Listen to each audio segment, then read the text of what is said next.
Buenos días, hermanos. Que el Señor les bendiga.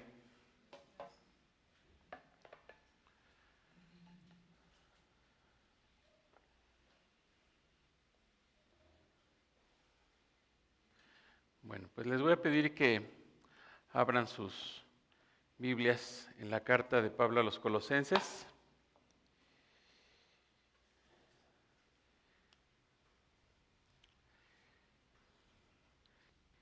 Y pues veo cómo Dios prepara las cosas, ¿verdad? En su providencia cantamos Colosenses, ¿verdad? El texto de Romanos, queda a la perfección. Y todo para que seamos animados, instruidos, y todo con el propósito de darle gloria a Dios.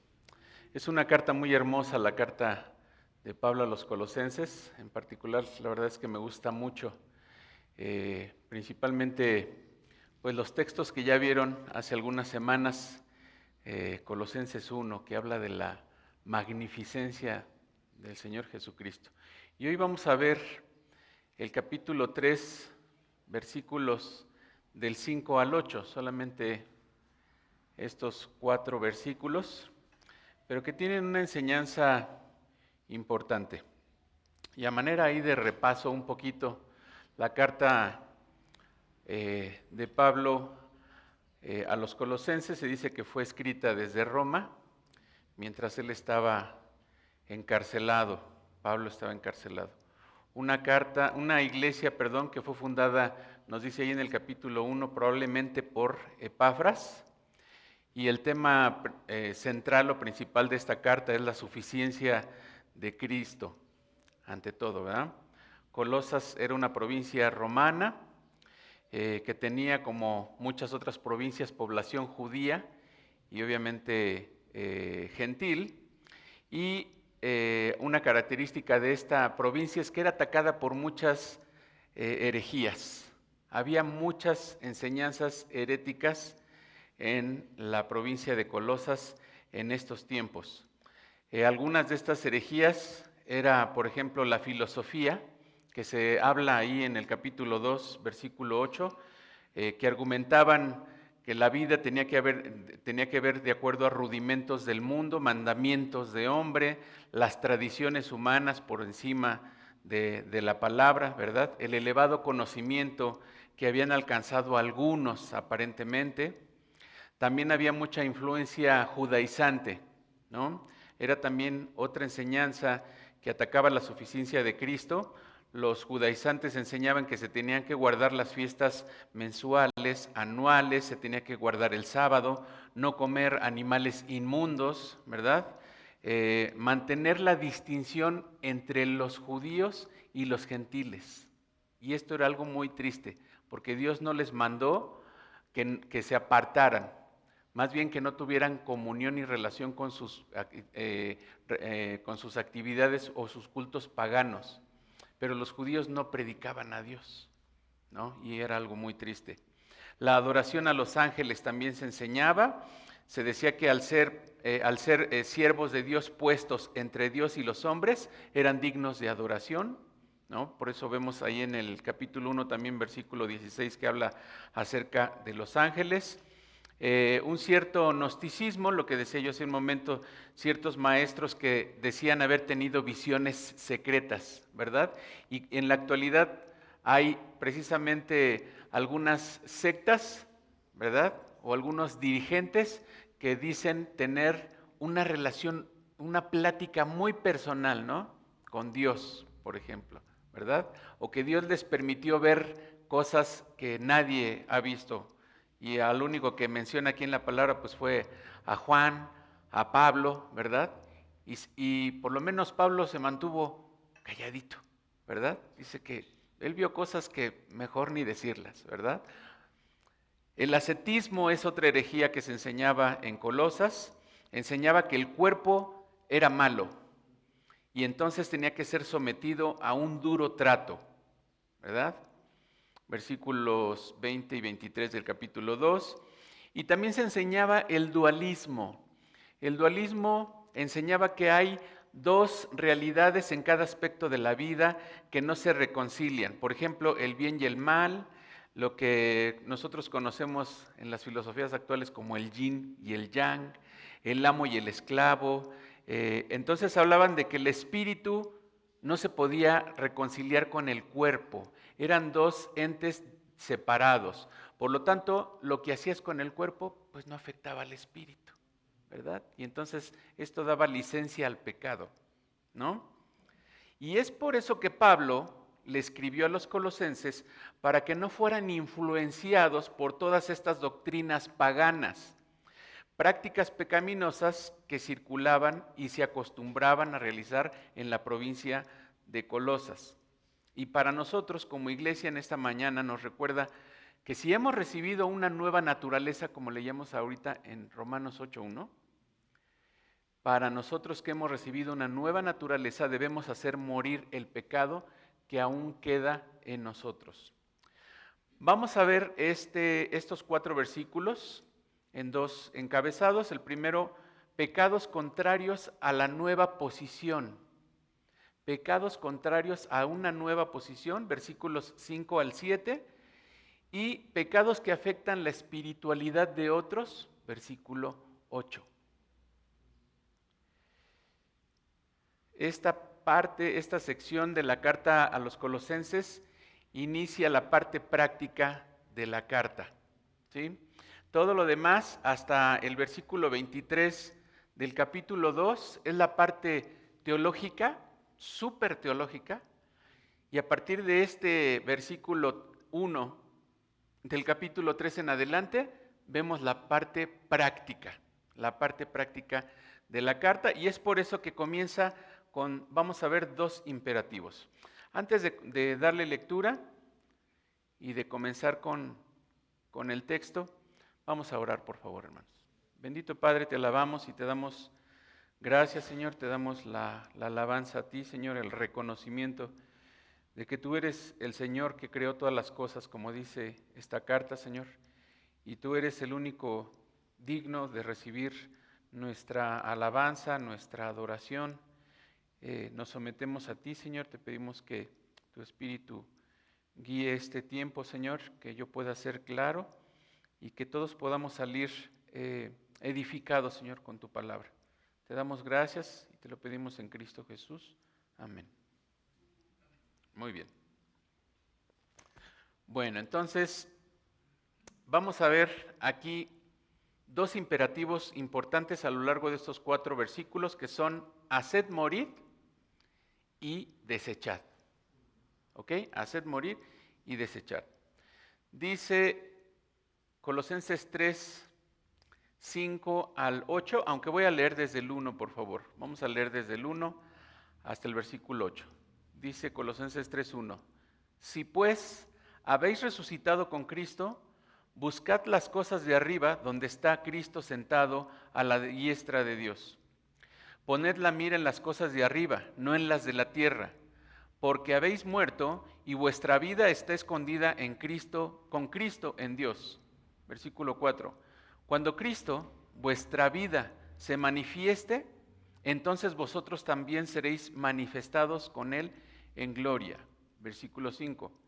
Haced morir, pues, lo terrenal en vosotros, fornicación, impureza, pasiones desordenadas, malos deseos y avaricia, que es idolatría, cosas por las cuales la ira de Dios viene sobre los hijos de desobediencia, en las cuales vosotros también anduvisteis en otro tiempo cuando vivíais en ellas.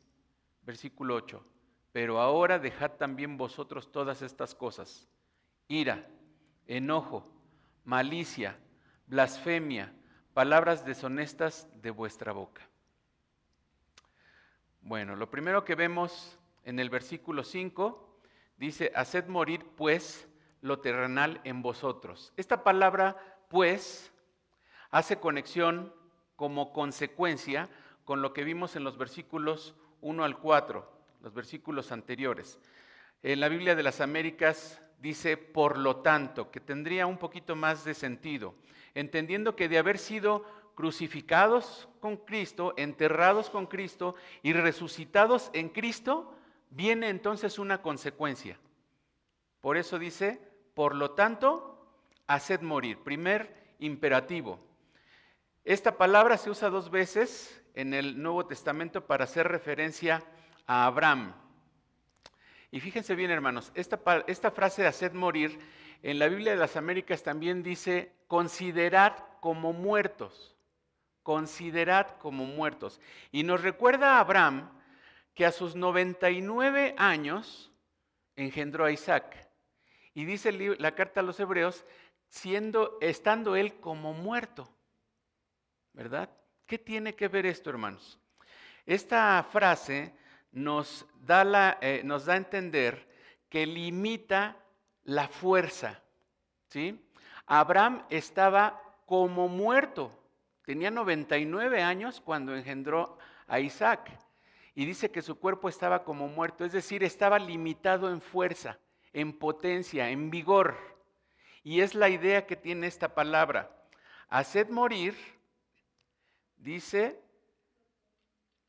lo terrenal en vosotros, ¿verdad? Y lo que vemos es que es un verbo imperativo y es activo, ¿sí?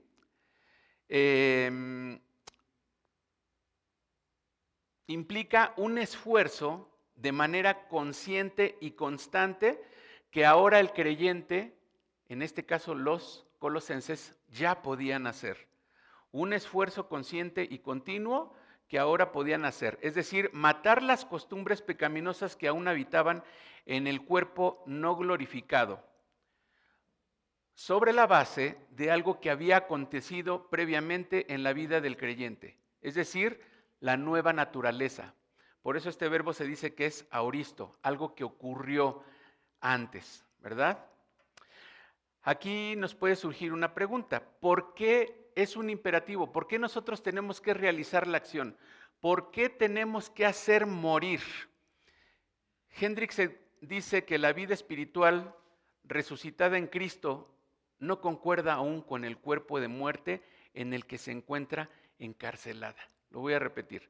La vida nueva espiritual resucitada en Cristo no concuerda aún con el cuerpo de muerte en el que se encuentra encarcelada. Y MacArthur dice lo siguiente, los creyentes deben tomar una decisión radical de hacer morir el pecado, sometiendo la carne a la nueva naturaleza llena del Espíritu. Entonces nos puede surgir una pregunta, hermanos. Si el viejo hombre murió con Cristo, ¿por qué debemos hacer morir esa vieja naturaleza? ¿Qué no murió con Cristo? ¿No fue una obra divina? ¿O es una obra humana? ¿Se está contradiciendo Pablo aquí? Pablo obviamente diría, en ninguna manera, ¿verdad? Su respuesta clásica de Pablo. Vamos por favor a Romanos 6:6. Este texto nos muestra precisamente qué con la nueva naturaleza. Dice Romanos 6:6, sabiendo esto, que nuestro viejo hombre fue crucificado juntamente con él para que el cuerpo del pecado sea destruido a fin de que no sirvamos más al pecado. Es decir, hermanos, antes el pecado tenía derecho sobre el viejo hombre, tenía potestad sobre el viejo hombre. Romanos 6:12 al 14 dice, no reine pues el pecado en vuestro cuerpo mortal, de modo que lo obedezcáis en sus concupiscencias, ni tampoco presentéis vuestros miembros al pecado como instrumentos de iniquidad, sino presentaos vosotros mismos a Dios como vivos de entre los muertos y vuestros miembros a Dios como instrumentos de justicia. Versículo 14, porque el pecado no se enseñoreará de vosotros, pues no estáis bajo la ley, sino bajo la gracia. ¿Tenemos una naturaleza vieja y una naturaleza nueva? No. No existe esta dualidad en el cristiano. Tenemos una nueva naturaleza, pero todavía traemos vicios arrastrando. Alguien dijo que era como un carrito de fricción o de contracción, ¿no? Estos carritos que los echas para atrás. Y cuando lo sueltas, el mecanismo funciona hasta un punto en el que se detiene. Sin embargo, el carrito sigue corriendo, ¿verdad? Tenemos una nueva naturaleza. Los colosenses tenían que entenderlo. ¿Por qué? Porque seguían viviendo en un lugar en donde las prácticas pecaminosas se seguían realizando. Y sobre todo porque se realizaban con pretexto de un culto a sus deidades. Dice nuevamente versículo 5, haced morir pues lo terrenal en vosotros. En el griego aparece la frase los miembros terrenales. En la Biblia de las Américas también dice los miembros terrenales. Los miembros, los sobre la tierra, literalmente diría. Se refiere a las acciones pecaminosas y obviamente no literalmente a los miembros físicos, ¿verdad? Porque esto nos haría recordar a Mateo 5:29, donde dice, por tanto, si tu ojo derecho te es ocasión de caer, sácalo y échalo de ti. O si tu mano derecha te es ocasión de caer, córtala y échala de ti, pues es mejor que se pierda uno de tus miembros y no que todo tu cuerpo sea echado al infierno. Las acciones que realizamos más bien con nuestro cuerpo, incluyendo la mente, los deseos, incluyendo el corazón, es lo que debemos matar. Si esto fuera literal, pues andaríamos cojos, mancos, ciegos, sin corazón, decapitados, exactamente, ¿verdad? Ya no andaríamos, ¿no? Por eso dice el profeta que por su misericordia no hemos sido consumidos, ¿verdad? Romanos 6:13 dice, no presentéis vuestros miembros como instrumentos del pecado. Y nos va a presentar a continuación una lista de pecados importantes, pecados importantes. No quiero decir que haya pecados no importantes, pero estos son pecados muy fuertes. Dice, continúa diciendo el versículo 5, haced morir pues lo terrenal en vosotros, fornicación, impureza, pasiones desordenadas, malos deseos y avaricia, que es idolatría. Esta es una lista que comienza con actos derivados de los deseos de lo corporal, de lo físico, a lo mental, ¿no? Yo pensaba, de lo tosco, de lo burdo, a lo sutil. Estos pecados comenzaron como todos en el pensamiento, de manera personal, pero son pecados que fueron pecados ocultos, pero terminan exteriorizándose y ofendiendo a Dios. Y esta lista ya había sido mencionada por Pablo allí en 1 Corintios 6:9. Y entonces el primer pecado que menciona aquí es la fornicación. ¿Qué es la fornicación? Unión sexual ilegítima, contraria al plan de Dios. Toda actividad sexual fuera del matrimonio. El adulterio, ¿no? Que implica incluso infidelidad a Dios. Los judíos creían que solo el adulterio era cometer el acto físicamente. Los colosenses debían entender que la fornicación sí afectaba al espíritu y ofendía a Dios. Sí afectaba al espíritu. Ellos tenían que quitarse de sus mentes ese dualismo que se enseñaba como herejía, que lo que hicieras con el cuerpo no afectaba al espíritu. ¿Sí? Primero a los Corintios 6:13 dice, las viandas para el vientre y el vientre para las viandas, pero tanto el uno como el otro, tanto al uno como a las otras cosas, Dios destruirá. Pero el cuerpo no es para la fornicación, sino para el Señor, y el Señor para el cuerpo. ¿Sí? En la vida eterna con el Señor, el alimento, hermanos, no va a ser una necesidad, aunque hay muchos textos ahí que dicen que disfrutaremos de las grosuras, ¿no? Pero ya no será una necesidad del alimento, hermanos. no vamos a pasar hambre, ¿no? Pero al Señor le pertenecemos con todo y nuestros cuerpos. Y esto puede hacer a lo mejor también referencia a la iglesia. El cuerpo es para el Señor. La iglesia es para el Señor.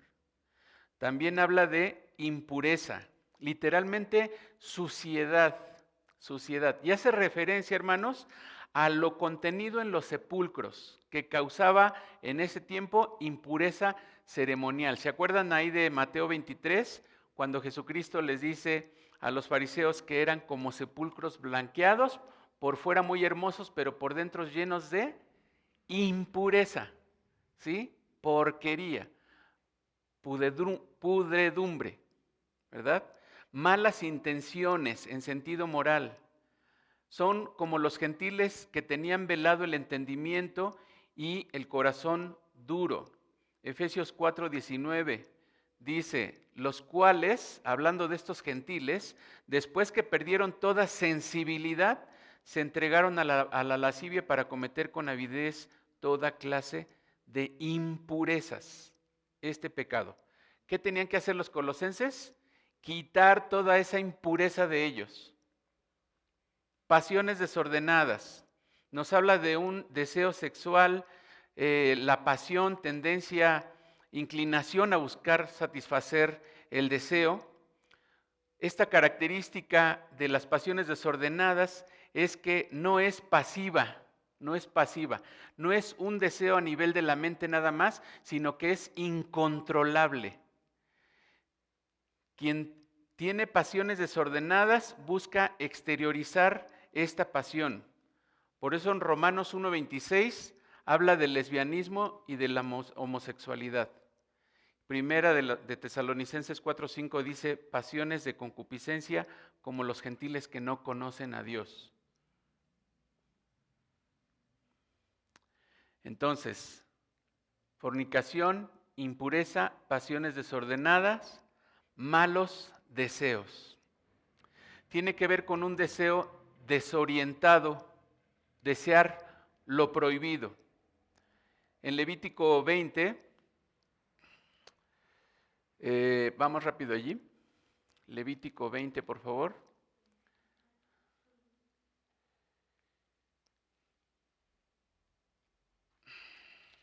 Viene una lista de prohibiciones.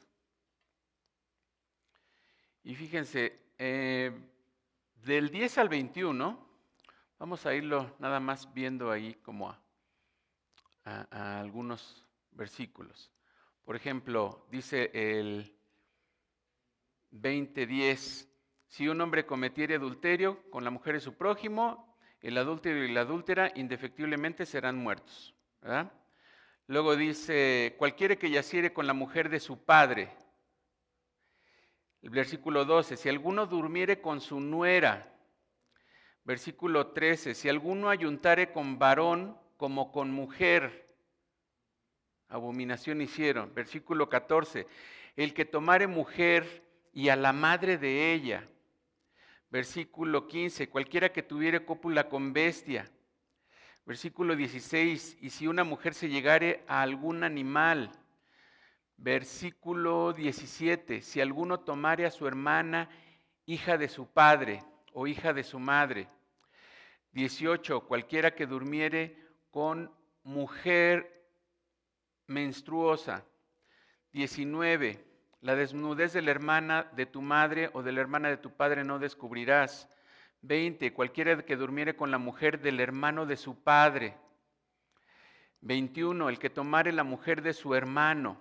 Todas estas cosas estaban prohibidas desde Levítico, ¿no?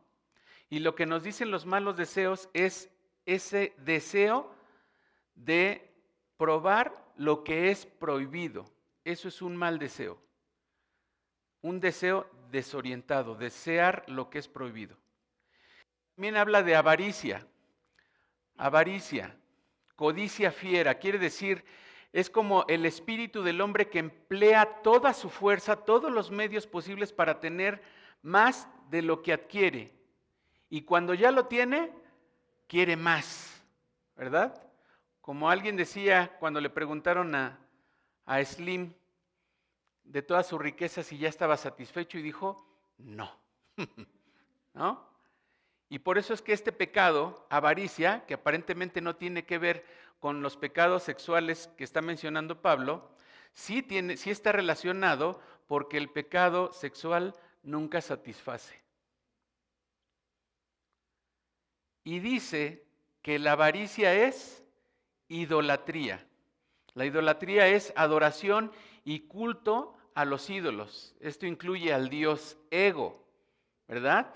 A eso se le llama egolatría, ¿verdad? Rendir culto a uno mismo, buscar satisfacer los deseos propios. Vamos a Efesios 5, por favor. Efesios 5, 3 al 5.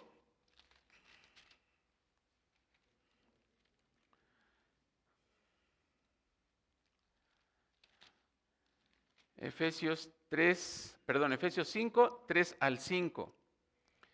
Dice 5, 3 al 5. Ay, perdón. Dice, pero fornicación y toda inmundicia o avaricia, ni aun se nombre entre vosotros como conviene a santos, ni las palabras deshonestas, ni necedades, ni truhanerías que no convienen, sino antes bien acciones de gracias, porque sabéis esto, que ningún fornicario, fíjense, fornicario o inmundo o avaro que es idólatra, tiene herencia en el reino de Cristo y de Dios. Todos estos pecados tienen que ver con un uso distorsionado de la sexualidad. Para los colosenses eran pecados que se realizaban, como les decía yo, en actos de idolatría a dioses paganos, apoyados justamente por las herejías del dualismo, del decir, no pasa nada, ¿verdad? No pasa nada. Y Pablo enseña en Romanos 8 que si vivís conforme a la carne, moriréis.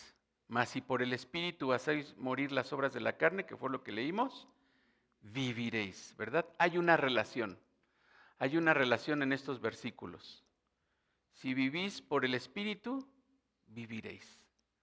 Relación, vivir con el Espíritu, consecuencia, vivir. Pablo escribe que por estas cosas, y estas cosas provocan la ira de Dios. Versículo 6. Regresamos allá a Colosenses. Versículo 6. Cosas por las cuales la ira de Dios viene sobre los hijos de desobediencia. Versículo 7. En las cuales vosotros también anduvisteis en otro tiempo cuando vivíais en ellas. Dos aspectos importantes. La ira venidera y la vida antigua, hermanos, en estos dos versículos. Un tiempo pasado en los cuales los colosenses vivían practicando estos pecados. Dice en el capítulo 1, versículo 21, y a vosotros también que erais en otro tiempo extraños y enemigos en vuestra mente, ¿verdad? Haciendo malas obras, alejados de Dios, permitiendo que sus deseos carnales los llevaran a actos inmorales. Por eso eran llamados hijos de desobediencia. Lo que no sabían ellos es que al participar en estas cosas, participarían también de la ira de Dios. Una desobediencia abierta como en nuestros días. Efesios 2:3 dice que éramos por naturaleza hijos de ira, sujetos a castigo eterno. Primera a los Tesalonicenses 1:10 dice, y esperar de los cielos a su Hijo, al cual resucitó de los muertos, a Jesús, quien nos libra de la ira venidera. Y la palabra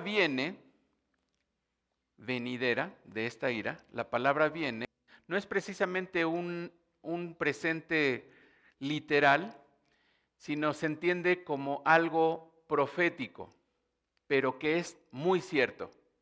Es un verbo futuro, pero se menciona como presente por lo tan cierto que es, ¿sí? Que la ira vendrá. Para muchas personas, incluyendo pues creyentes, muchas veces parece que no pasa nada cuando se peca y se confunde la paciencia de Dios con un consentimiento al pecado. Y el verdadero creyente debe de renunciar a la práctica de cosas que provocan la ira de Dios, ¿sí? Hendrickson dice, el hecho de la ira venidera es tan cierto que es como si ya hubiese venido.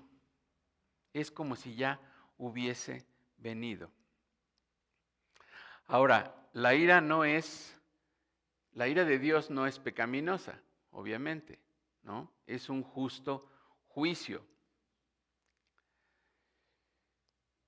Dice Romanos 2:5, pero por tu dureza y por tu corazón no arrepentido, atesoras para ti mismo ira para el día de la ira y de la revelación del justo juicio de Dios, ¿verdad? Y en este versículo 6, otro aspecto, regresando ahí a Colosenses 3:6, en el 7, dicen, las cuales vosotros también anduvisteis. El otro aspecto es la vida antigua. Hay dos palabras claves aquí, hermanos, anduvisteis y vivíais, ¿sí?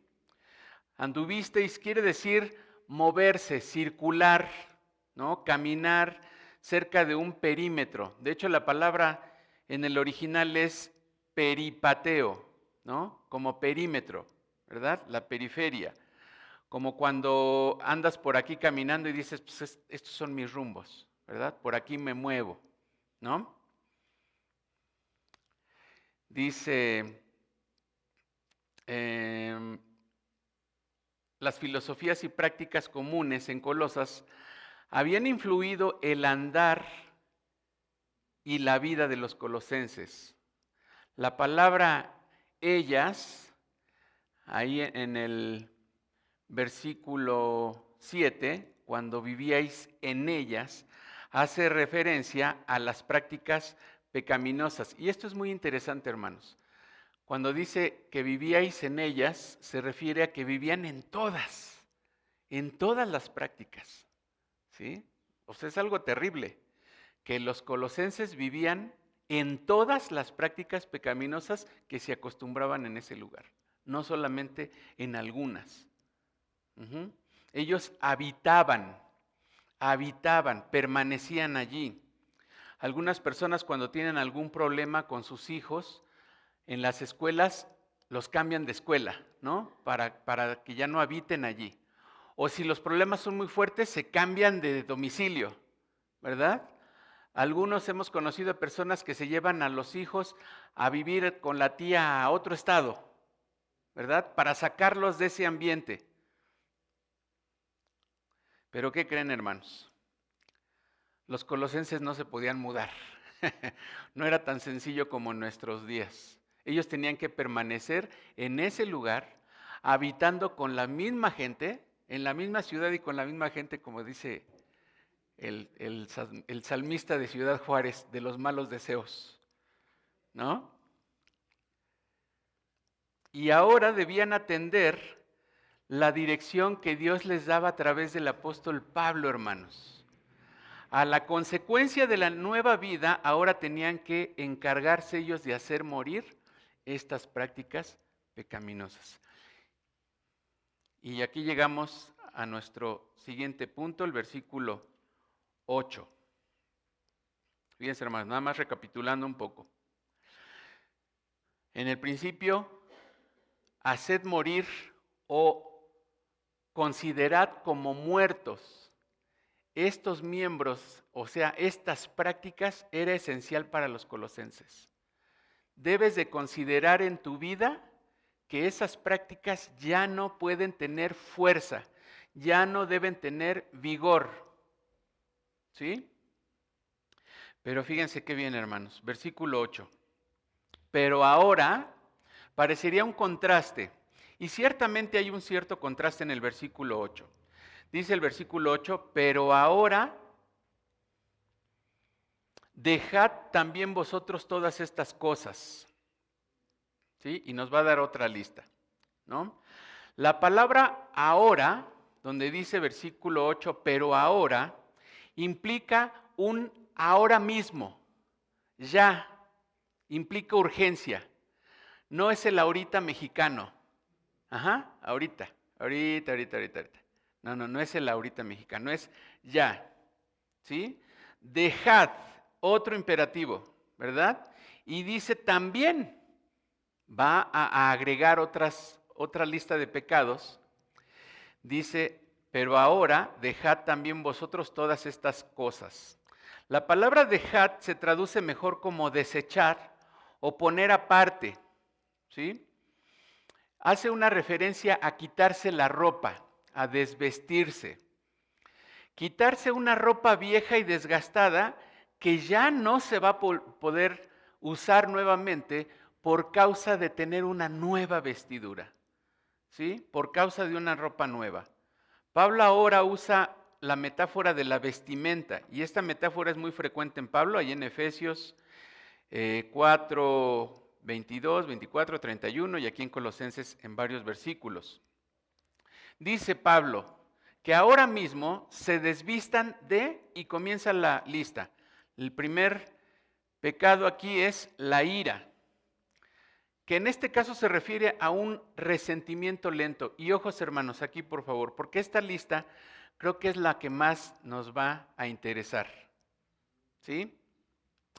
Seguramente, por el tiempo que tienes de creyente, pecados de la anterior lista los fuiste dejando. Pero viene una lista importante que afecta a la relación en la iglesia, ¿sí? Y esta lista es importantísima para el creyente, hermanos, ¿sí? Para el cuerpo de Cristo, que somos la iglesia. La ira se refiere a un resentimiento lento, a un resentimiento acumulado, ¿sí? No a la ira en general, ya que la ira no necesariamente es un pecado, porque Dios se manifiesta como un Dios de ira, ¿verdad? ¿Sí? Pablo mismo dice, airaos, pero no pequéis, ¿verdad? Entonces, ¿la ira es un pecado? Sí, cuando nosotros nos airamos y pecamos, ¿verdad? Pero la ira hace referencia a resentimientos, ¿sí? Vean por favor Efesios 4:31. Sabemos que Efesios es la carta paralela a Colosenses, ¿verdad? Efesios 4:31 dice, quítense de vosotros toda amargura, ¿sí? Enojo, ira, amargura. Tiene que ver la ira con amargura. También dice Pablo, versículo 8, pero ahora dejad también vosotros todas estas cosas, ira, enojo.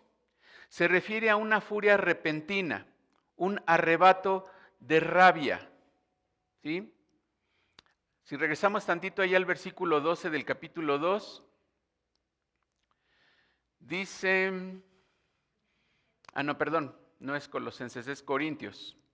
Segunda a los Corintios 12:20. Segunda a los Corintios 12:20. Dice, pues me temo que cuando llegué, no os hallé tales como quiero, hablando Pablo a los Corintios. Y yo sea hallado de vosotros cual no queréis, que haya entre vosotros contiendas, envidias, iras, divisiones, maledicencias, murmuraciones, soberbias, desórdenes. ¿Qué pasaba en la iglesia de los Corintios? Había enojos. Aquí seguramente no hay, pero en Corintios sí había muchos enojos. ¿Sí? Dice también malicia. Significa pensamientos violentos. Pensamientos violentos. Implica el deseo de lastimar a otros. ¿Sí? O como cuando sutilmente vemos que un hermano tiene éxito en algo y nos molesta, ¿verdad? Esa es una forma pasiva de la malicia. Un hermano tiene éxito en algo y nos molesta. Y si algo le sale mal, nos alegra. ¿Sí? Yo sé que de esto no entendemos aquí en esta iglesia, pero sucede mucho en las iglesias, hermanos. También dice blasfemia. A veces solamente cuando escuchamos esta palabra la relacionamos con la blasfemia en contra del Espíritu, ¿verdad?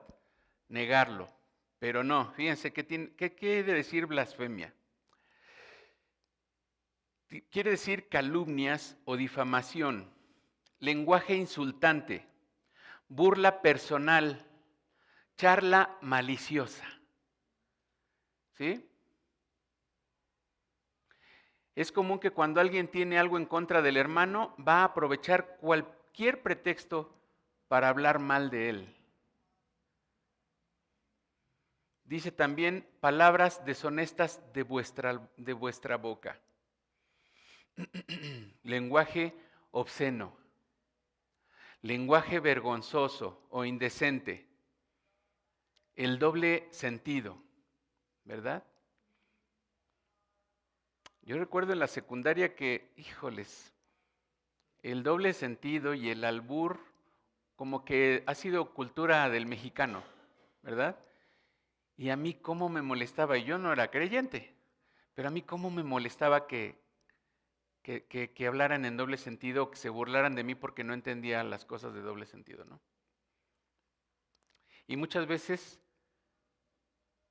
me acuerdo que tuve que tratar de entenderlo para que se dejaran de burlar de mí, ¿no? Entonces, esta era una práctica también de los colosenses, el lenguaje obsceno. Era obvio, hermanos, si practicaban cosas peores, cómo eran sus pláticas, ¿verdad? ¿Cómo podrían ser sus pláticas?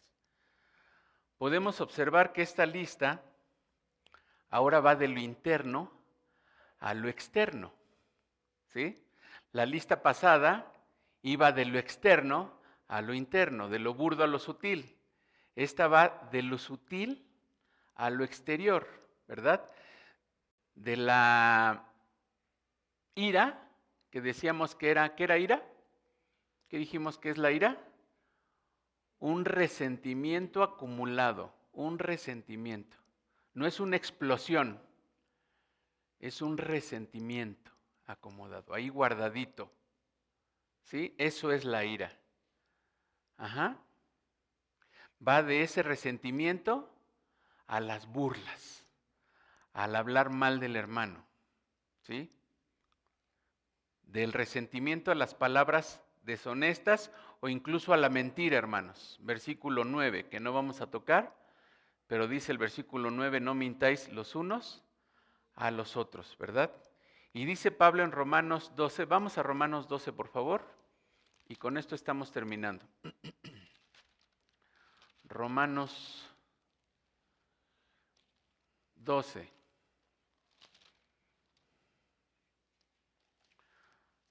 Romanos 12, versículo 1, dice, así que, hermanos, os ruego por las misericordias de Dios que presentéis vuestros cuerpos en sacrificio vivo, santo, agradable a Dios, que es vuestro culto racional. Y fíjense, hermanos, algo interesante es que la palabra racional en el original es la palabra logique, como lógico, de donde viene nuestra palabra lógico, ¿no?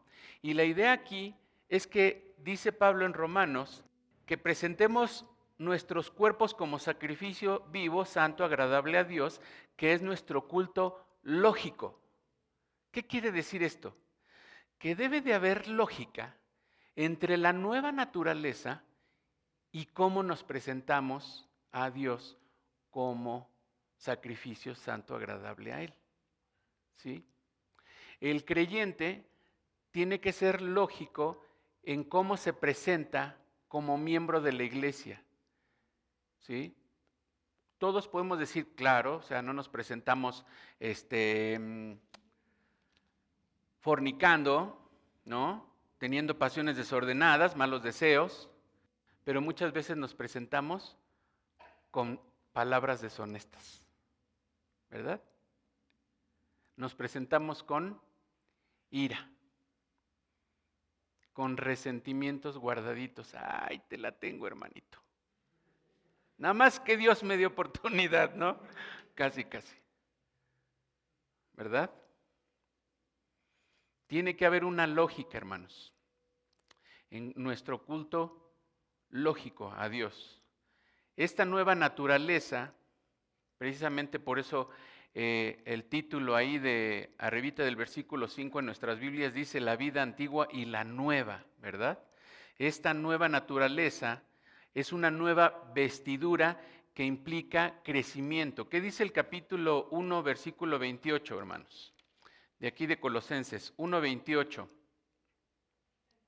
Dice, a quien anunciamos, amonestando a todo hombre y enseñando a todo hombre en toda sabiduría, a fin de presentar perfecto en Cristo Jesús a todo hombre. ¿Qué implica, hermanos? Crecimiento. La palabra de Dios siempre nos lleva a ir creciendo. ¿Sí?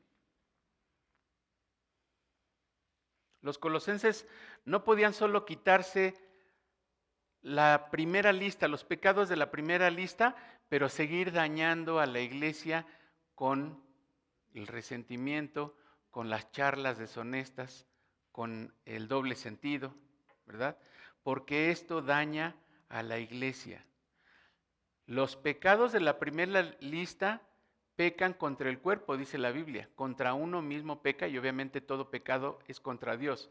Pero los pecados de la segunda lista, hermanos, los voy a volver a leer. Ira, enojo, malicia, blasfemia, palabras deshonestas, y incluyendo la mentira del capítulo 9, afectan y pecan en contra del cuerpo que es la iglesia. Y son los más sutiles. Y son seguramente los que muchas veces más cometemos, hermanos.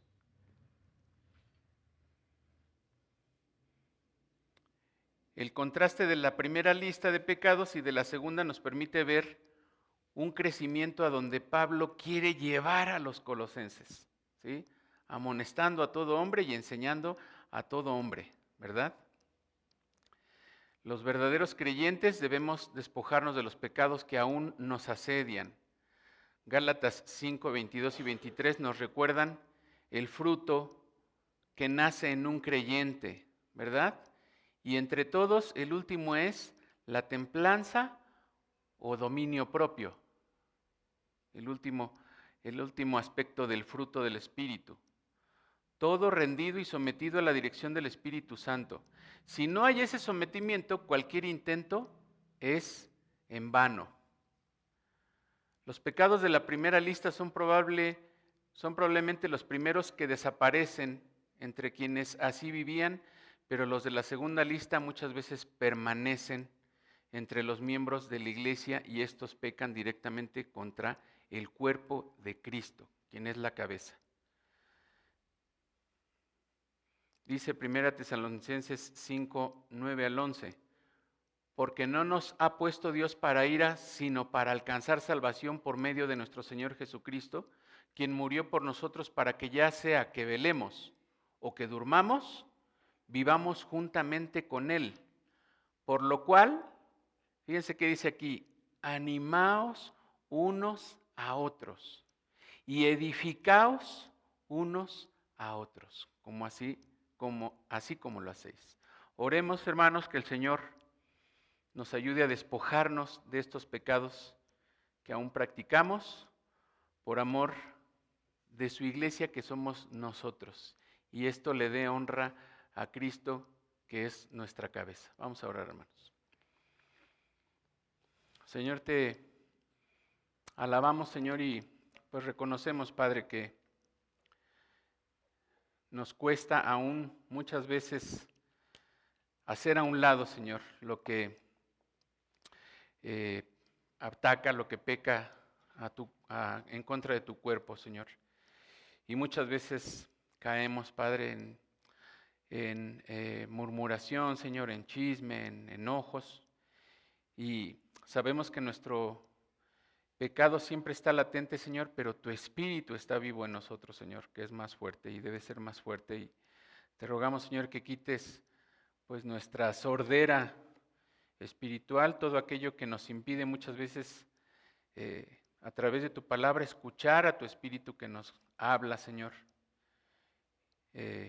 Ayúdanos, Padre, a estar atentos, Señor, a depender en tu Espíritu de tu palabra, Señor, de lo que tú quieres para nosotros.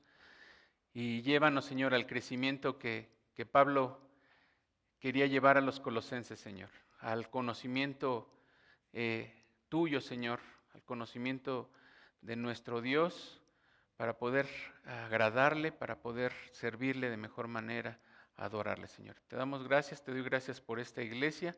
Bendícelo, Señor, a los que faltaron el día de hoy. Provéles también de tu palabra, Señor, y de tus bendiciones en Cristo Jesús. Amén. Gracias, hermanos. Que el Señor les bendiga.